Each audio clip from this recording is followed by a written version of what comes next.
The internal battles within ZANU-PF reflect long-standing rivalries that have intensified since the 2017 coup. While Mnangagwa is consolidating power in public, behind the scenes, the party remains bitterly divided. Sandapana mashukaru kuno kwanzi panguva inoi, the ruling party is at war with itself. Panguva inoi tiri kuona kuti mutungamiri wenyika pamwe chete nema allies ake mubato vari kuzama nepavanogona napo kuda kustabilize their own party. Noda kuti panguva inoi kunyazi kuno kwanzi ine chaos yakanyanya. Ndombo subscribe like on the bell icon. Timna unomuudwa kwamchizi the Chiwenga faction, comprising mostly military aligned veterans and security officials, has grown increasingly uneasy with the mnangagwa's perceived efforts to sideline the military from politics and impose a dynastic succession plan.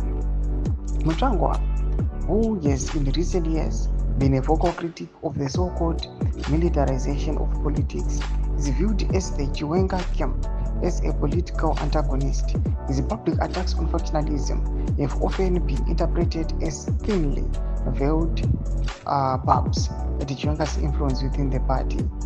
The latest episode appears to be a calculated effort by Mnangagwa to project unity ahead of looming internal battles, but it also suggests that the president may be walking a political tightrope, balancing his desire to peg rivals with the need to maintain cohesion in a deeply divided party.